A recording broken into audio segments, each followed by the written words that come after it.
Good morning student. एक बार फिर से आप सभी का एक नई क्लास में स्वागत है। हमेशा की तरह आज फिर एक नए वीडियो के साथ हम आपके बीच उपस्थित हैं। जैसा आज आप देख पा रहे हैं स्क्रीन पर, आज के सेक्शन में हमारा जो टॉपिक है वो है प्रकाश। प्रकाश क्या है उसके विषय में आज हम लोग पढ़ेंगे।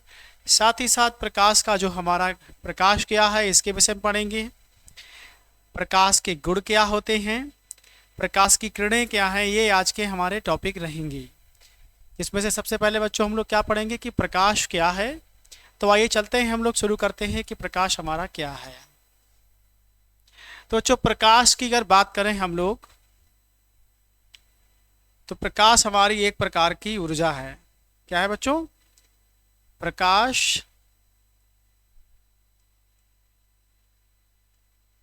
एक प्रकार की ऊर्जा है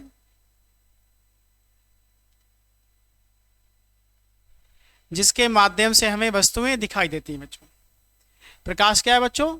एक प्रकार की ऊर्जा है जिसके माध्यम से हमें वस्तुएं दिखाई देती हैं। प्रकाश के गुणों के आधार पर जो बच्चे वस्तुएं होती हैं उन्हें दो प्रकार से बांटा गया है।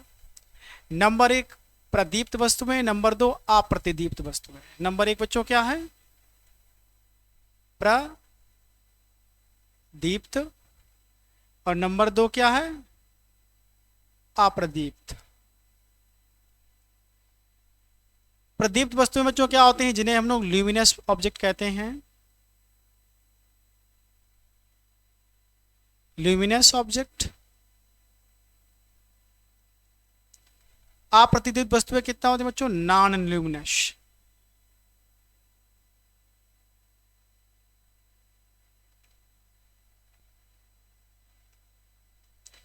अब बात आती है बच्चों प्रदीप्त वस्तुएं क्या होती हैं और अप्रतिदीप्त वस्तुएं क्या होती हैं, यानी ल्यूमिनस एंड नॉन ल्यूमिनस। तो ल्यूमिनस वस्तुएं बच्चों क्या है वो ध्यान दें। जैसे सूर्य, जो हमारा सूर्य है ये बच्चों कैसा है? ल्यूमिनस। टार्च कैसा है? ल्यूमिनस। जो हमारा मधुमक्खी प्रकाश उत्पन्न करता है यानी जुगनू कह सकते हैं, ये हमारा है ल्यूमिनस। यानी ऐसी सभी वस्तुएं जिनके पास अपना स्वयं प्रकाश होता है। क्या बताएंगे बच्चों? ऐसी सभी वस्तुएं जिनके पास अपना स्वयं का प्रकाश होता है प्रदीप्त वस्तुएं कहलाती हैं, और वो सभी वस्तुएं जिनके पास अपना स्वयं का प्रकाश नहीं होता है अप्रदीप्त वस्तुएं कहलाती हैं। एक बार फिर सुनो बच्चों, प्रदीप्त वस्तुएं क्या होती हैं? वे वस्तुएं जिनके पास अपना स्वयं का प्रकाश होता है, और अप्रतिदीप्त वस्तुएं कौन है? जिनके पास अपना स्वयं का प्रकाश नहीं होता है। आइए चलते हैं, हम लोग उदाहरण की सहायता से इन्हें समझते हैं। जैसे सूर्य, सूर्य के पास अपना स्वयं का प्रकाश होता है, इसलिए बच्चों ये प्रदीप्त वस्तु है। कैंडल यानी जो हमारी मोमबत्ती है उसके पास भी अपना स्वयं का प्रकाश होता है। टार्च के पास भी अपना स्वयं का प्रकाश है। जो हमारा जुगनू होता है उसके पास भी अपने पास प्रकाश है। और लाइट बल्ब, इन सभी के पास अपना स्वयं का प्रकाश है। इसलिए बच्चों हमारी ये कैसे हैं? ल्यूमिनस ऑब्जेक्ट यानी प्रतिदीप्त वस्तुएं, यानी प्रदीप्त वस्तुएं जिनमें अपना प्रकाश स्वयं होता है। दूसरी बच्चा आता है जैसे मून, चंद्रमा, कुर्सी, बॉक्स, बुक्स और पेन, इन सभी के पास प्रकाश नहीं होता है। अतः कह सकते हैं कि ये किसी दूसरे वस्तु के प्रकाश के माध्यम से ये दिखाई देती हैं। जैसे हमारा मानव नेत्र, मानव नेत्र भी नॉन ल्यूमिनस ऑब्जेक्ट है। हमारे नेत्र पर जब तक प्रकाश नहीं पड़ेगा ये किसी भी वस्तु का ऑब्जेक्ट हमें नहीं दिखाएगा, यानी किसी भी वस्तु का प्रतिबिंब नेत्र पर नहीं बनेगा यदि प्रकाश अनुपस्थित है तो। इसलिए मानव नेत्र भी नॉन ल्यूमिनस के अंतर्गत आता है। आगे बच्चों देखते हैं, तो नॉन ल्यूमिनस में हम लोगों ने क्या देखा बच्चों? ऐसी सभी वस्तुएं हम लोग लाते हैं जिनके पास अपना प्रकाश नहीं होता है।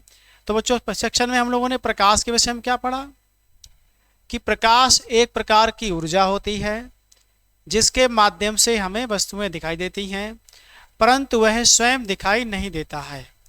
प्रकाश के गुणों के आधार पर बच्चों वस्तुएं कितनी प्रकार की होती हैं? 2 प्रकार की, एक ल्यूमिनस, दूसरी नॉन ल्यूमिनस, 2 प्रकार की होती हैं। अब बात करते हैं बच्चों प्रकाश के गुण क्या होते हैं। तो प्रकाश का सबसे पहला गुण ये होता है कि प्रकाश सदैव सीधी रेखा में चलता है। क्या चलता है बेटा? प्रकाश सदैव सीधी रेखा में चलता है, यानी प्रकाश की किरणें एक दूसरे को कभी नहीं काटती हैं। चाहे जितनी प्रकाश किरणें हों, ये सदैव सीधी रेखा में जाएंगी। दूसरी बात, जो भी प्रकाश हमारे होते हैं, प्रकाश की किरणें पारदर्शी माध्यम के आर पार निकल जाती हैं, अपारदर्शी माध्यम के आर पार नहीं निकल पाती हैं। जैसे दीवार है, लकड़ी है या प्लास्टिक है, कांच को छोड़कर। आमतौर पे हम लोग कांच का ही इस्तेमाल करते हैं। कांच के अलावा लगभग सभी ऐसे ऑब्जेक्ट होते हैं जिनसे प्रकाश गमन नहीं कर पाता है। सबसे खास बात ये होती है बच्चों, प्रकाश सभी प्रकार के माध्यमों में संचरण कर लेता है। माध्यम हमारे क्या है? माध्यम यानी मीडियम। जैसे निर्वात, तो निर्वात में भी प्रकाश चल लेता। निर्वात मतलब वायु अनुपस्थित। अगर वायु अनुपस्थित है तो वो माध्यम कौन सा होगा? निर्वात। निर्वात के पदों में हम लोग सीधे कह सकते हैं एक ऐसा स्थान जहां वायु उपस्थित नहीं है तो वो क्या होगा? निर्वात। दूसरा हमारा आता है वायु, जहां वायु उपस्थित होती है। तीसरा हमारा आता है द्रव। चौथा आता है बच्चों ठोस। तो प्रकाश हमारा ठोस, द्रव और वायु को बोलेंगे तो गैस। ठोस, द्रव, गैस तीनों माध्यमों में संचरण कर लेता है, यानी चल जाता है। ठोस माध्यम में भी जाता है, द्रव में भी जाता है और गैस में भी। साथ ही साथ प्रकाश हमारा निर्वात में भी संचरित हो जाता है। अब बच्चों प्रकाश की सबसे ज्यादा चाल कहाँ होती है? निर्वात में। कितनी होती है?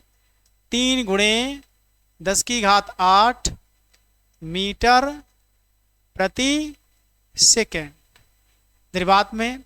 वायु में बच्चों चाल कितनी होती है? 2 × 10⁸ मीटर प्रति सेकेंड। अब द्रव में बच्चों प्रकाश की चाल कोई निश्चित नहीं होती है, क्योंकि द्रव हमारा जितना ज़्यादा डेंसिटी वाला होगा प्रकाश की चाल उतनी ही उसमें कम होगी। कुल मिलाकर ये कह सकते हैं कि किसी भी माध्यम में जो अतिसूक्ष्म कण होते हैं, जैसे वायु के कण, इसी प्रकार के द्रव में कण होते हैं, इसी प्रकार के ठोस में कण, जिस माध्यम में कणों की संख्या ज़्यादा होगी प्रकाश की चाल उस माध्यम में कम होगी। जिसमें प्रकाश की चाल कम होगी, सीधा सा मतलब है कि वो माध्यम है उसमें कणों की संख्या ज़्यादा होती है। निर्वात एक ऐसा माध्यम है जहाँ किसी प्रकार के कण लगभग नहीं पाए जाते हैं, इसलिए प्रकाश की चाल निर्वात में सबसे ज़्यादा होती है। प्रकाश बच्चों चिकने पृष्ठों पर पड़ने पर परावर्तन करता है। क्या करता है बच्चों? है अगर प्रकाश हमारा चिकने पृष्ठों से टकराता है तो प्रकाश का परावर्तन होता है। परावर्तन बोलें तो जैसे ये हमारा कोई एक पृष्ठ है, जिसे हम लोग कांच ले सकते हैं। कह रहे बच्चों कांच मान लेते हैं, ये हमारा कांच है। जब हमारा कांच ले लेंगे तो कांच का एक पृष्ठ कैसा होगा बच्चों? चिकना होगा। दूसरी ओर बच्चों हम लोग कलैया इसके पेंट कर देंगे। क्या कर देंगे? कलैया पेंट कर देंगे। जब प्रकाश किसी चिकने पृष्ठ से टकराता है तो प्रकाश का अधिकांश भाग उसी माध्यम में वापस लौट जाता है। क्या बच्चों बताया कि जब प्रकाश किसी चिकने पृष्ठ से टकराता है तो प्रकाश का अधिकांश भाग उसी माध्यम में वापस लौट जाता है। इस घटना को बच्चों क्या कहते हैं? प्रकाश का परावर्तन कहते हैं। क्या कहते हैं बच्चों? प्रकाश का परावर्तन। मतलब क्या है कि जब प्रकाश किरणें किसी चिकने पृष्ठ से टकराती हैं तो प्रकाश का अधिकांश भाग उसी माध्यम में वापस लौट जाता है, इस घटना को प्रकाश का परावर्तन कहते हैं। तो आइए चलते हैं, इसके संबंधित डिफिनीशन देखते हैं। डिफिनीशन हमारी क्या है ये देखते हैं। छोटी सी बात है, हम किसी वस्तु को कैसे देख पाते हैं? प्रश्न ये है कि जो भी हमारी वस्तुएं होती हैं उन्हें हम कैसे देख पाते हैं? तो बात यह है कि वस्तु पर पड़ने वाले प्रकाश को वस्तु परावर्तित कर देती है। जब किसी वस्तु पर प्रकाश पड़ता है तो वस्तु उस प्रकाश को क्या करती है? परावर्तित कर देती है। यह परावर्तित किरण जब हमारी आंखों द्वारा ग्रहण किया जाता है तो यह परावर्तन वस्तु को आंखों के द्वारा देखने योग्य बनाता है। कहने का मतलब है कि जब वस्तु पर जो प्रकाश पड़ता है वो प्रकाश परावर्तित होकर जब दोबारा हमारी आंखों पर आता है तब हमारी आंखों पर उस वस्तु का प्रतिबिंब बनता है। यानी वस्तु से चलने वाला प्रकाश पहले हमारी आंखों पर पड़ता है, इसके बाद उस वस्तु पर पहुंचता है, तब जाके उस वस्तु को हम लोग देख पाते हैं। दूसरी बात, प्रकाश किरण बच्चों क्या है? जब प्रकाश अपने प्रकाश स्रोत से, स्रोत मतलब जैसे सूर्य, तारे या टार्च, कैंडल, कुछ भी ले सकते हैं, से गमन करता है तो यह सीधी एवं एक सरल रेखा में होता है। जैसे ये प्रकाश है तो ये सीधी रेखा में होगा और सरल रेखा में होगा। प्रकाश के स्रोत से चलने वाले इस रेखा को प्रकाश किरण कहते हैं। जब प्रकाश किसी स्रोत से चलता है तो सदैव एक सीधी रेखा में आगे बढ़ता है। इस सीधी रेखा जो आगे जा रही है और अतिसूक्ष्म कणों से मिलकर जो प्रकाश किरण जा रही है, इस किरण को ही कहते हैं प्रकाश किरण। आगे बच्चों देखते हैं, छाया क्या है? जब प्रकाश किसी अपारदर्शी वस्तु से होकर गुजरता है। अपारदर्शी वस्तु क्या होती है? जिसके आर पार ना देखा जा सके, ऐसी वस्तुओं को कहते हैं अपारदर्शी वस्तुएं। तो यह प्रकाश की किरण को परावर्तित कर देता है। जैसे मैंने आपको बताया कि जब हम लोग कोई ऐसा माध्यम लेते हैं जिसके एक पृष्ठ में कलई या पेंट होती है, जैसे हम लोगों ने ले लिया ये, इसके एक सिरे पर कलई या पेंट कर दिया, तो प्रकाश अगर इधर से आएगा तो अंदर जा नहीं पाएगा, तो क्या होगा? प्रकाश का परावर्तन होगा। समझ गए बेटा?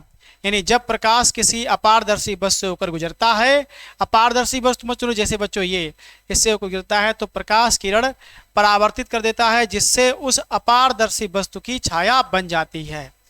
जब हम लोग किसी वस्तु पर प्रकाश डालते हैं और वो प्रकाश उस वस्तु के आर पार नहीं जा पाता है तो हमें उस वस्तु की छाया दिखाई पड़ती है जिस पर हम लोग प्रकाश डाल रहे होते हैं। दूसरी ओर प्रकाश का विवर्तन बच्चों क्या होता है? विवर्तन, यदि प्रकाश के रास्ते में अपारदर्शी वस्तु अत्यंत सूक्ष्म हो, कैसी बच्चों हो? बिल्कुल छोटी। यदि प्रकाश के रास्ते में रखी वस्तु अत्यंत सूक्ष्म हो तो प्रकाश सरल रेखा में चलने की अपेक्षा इसके किनारों पर मुड़ने की प्रवृत्ति दिखाता है। जैसे बहुत छोटी सी वस्तु है, इतनी छोटी सी, जब प्रकाश इस पे पड़ेगा तो इसके किनारों से होता हुआ निकलेगा। इसे कहते हैं प्रकाश का विवर्तन। समझ गए बेटा? अगला क्या होता है? प्रकाश का परावर्तन क्या है? प्रकाश का परावर्तन मैंने आपको पहले ही बता दिया। जब प्रकाश की किरण किसी चमकीले सतह से या परावर्तक पृष्ठ, परावर्तक पृष्ठ क्या होता है बच्चों? जिसके एक पृष्ठ पर कलई या पेंट कर दी जाती है, उस पृष्ठ को परावर्तक पृष्ठ कहते हैं। जैसे हमने इसी को ले लिया, इसके इस हिस्से में हम लोगों ने कलई या पेंट कर दी, तो जो ये वाला हिस्सा है ये हमारा हो गया कलई पृष्ठ और ये हो गया परावर्तक पृष्ठ। तो यहां पर प्रकाश आएगा, वापस चला जाएगा इस तरह से। तो ये परावर्तक पृष्ठ है और नीचे वाला कौन सा पृष्ठ है? कलई पृष्ठ है। तो परावर्तक पृष्ठ से टकराता है तो यह उसी माध्यम में पुनः मुड़ जाता है जिस माध्यम से आता है। जैसे ये वायु माध्यम से आया है तो वायु माध्यम में वापस चला जाएगा, द्रव माध्यम से आया है तो द्रव माध्यम में वापस चला जाएगा। इस घटना को ही प्रकाश का परावर्तन कहते हैं। फिर एक बार सुन लो, जब प्रकाश किरण किसी भी ऐसे माध्यम से होकर गुजरती है जिसमें प्रकाश का पृष्ठ, जो पृष्ठ होता है परावर्तक होता है, उस पृष्ठ से टकराकर प्रकाश उसी मार्ग में वापस लौट जाता है। इस घटना को प्रकाश का परावर्तन कहते हैं। हमेशा चिकने पृष्ठों से ही प्रकाश का परावर्तन संभव है। जो खुरदरे और पारदर्शी पृष्ठ होते हैं उनसे प्रकाश का परावर्तन नहीं होता है। खुरदरे पृष्ठों से प्रकाश का परावर्तन बहुत ही कम होता है। जो वस्तुएं ज़्यादा चमकीली होती हैं, इसका मतलब वो वस्तु का उतना ही ज़्यादा प्रकीर्णन यानी कर रही हैं। अब बच्चों आगे बढ़ते हैं। आगे सेक्शन में हमारा आया परावर्तन के प्रकार क्या हैं। अभी तक हम लोगों ने हमेशा प्रकाश के परावर्तन के नियम पढ़े हैं। आज हम लोग प्रकाश के परावर्तन के प्रकार पढ़ेंगे। पहला है बच्चों है नियमित परावर्तन यानी कंटिन्यूअस रिफ्लेक्शन। नियमित परावर्तन क्या होता है? इस प्रकार का परावर्तन चिकने सतह से होता है तथा आपतित किरणें परावर्तन के पश्चात समांतर रहती हैं। जैसे बच्चों ये किरणें हैं, इन्हें कहते हैं आपतित किरणें। ये हमारा चिकना पृष्ठ है, इससे टकराने के बाद भी बच्चों ये कैसी हैं? समांतर हैं। यानी आए तो समांतर हों और परावर्तन के बाद भी समांतर हों, आने के बाद और जाने के बाद। यदि प्रकाश किरणें समानांतर हैं तो ऐसे प्रकाश किरणों, ऐसे परावर्तन को हम लोग नियमित परावर्तन कहते हैं। नियमित परावर्तन के कारण ही वस्तुओं का रिफ्लेक्शन यानी प्रतिबिंब हमें सही प्राप्त होता है। अगर नियमित परावर्तन नहीं होगा तो हमें वस्तुएं टेढ़ी मेढ़ी दिखाई पड़ेंगी। आगे आता है बच्चों अनियमित परावर्तन क्या होता है। अनियमित परावर्तन बच्चों क्या होता है कि इस तरह के परावर्तन खुरदरे सतह से होता है तथा परावर्तन के पश्चात आपतित समांतर किरणें समांतर नहीं होती हैं। जैसे किरणें आ रही हैं, कोई यहाँ से जा रही, कोई इधर, जो दिखाया गया है ये किरणों के बीच की आपको दिख रही समांतर, लेकिन रियल बात ये होती है कि ये किरण इधर आई, टकरा के चली गई, दूसरी किरण आई वो इधर चली गई, तीसरी आई फिर उधर चली गई। तो इसका मतलब ये है कि प्रकाश किरणें कैसी हैं? समांतर नहीं हैं। परावर्तन के पश्चात प्रकाश किरणें समांतर नहीं हैं, तो उसे कहते हैं अनियमित परावर्तन। अब बात करते हैं कि परावर्तन के नियम कितने हैं बच्चों। परावर्तन होता क्या है ये समझते हैं। तो सबसे पहले परावर्तन के जो दो मुख्य नियम हैं उसके लिए हम लोग पहले क्या करते हैं, एक बच्चों अक्ष बना लेते हैं। ये हमारा कोई एक्सेस है,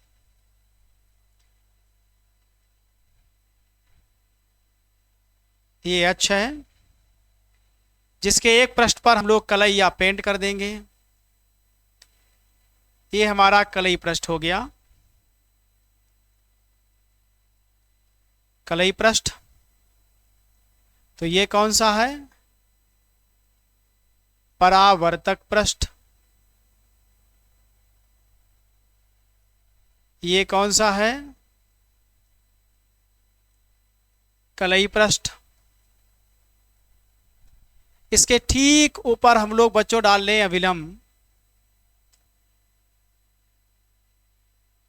पहले प्रकाश किरण डाल लेते हैं। जैसे ये हमारी कोई एक प्रकाश किरण है जो इस तरह से आ रही है, यहाँ टकरा रही है और यहाँ वापस जा रही है। इसका एक अभिलंब बना लें। मान लेते हैं कि ये वस्तु का अभिलंब है। तो ये बच्चों क्या हमारा है? अभिलंब है। ये प्रकाश किरण आ रही है तो इसे बोलेंगे आपतित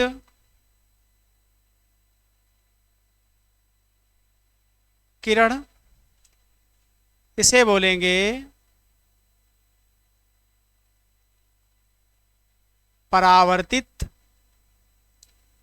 किरण।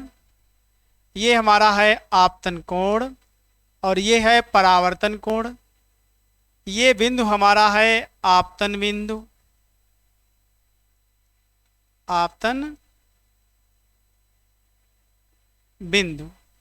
अब बच्चों प्रकाश के परावर्तन के जो दो नियम हैं उसमें से पहला नियम क्या है उसको देखते हैं, यानी प्रथम नियम।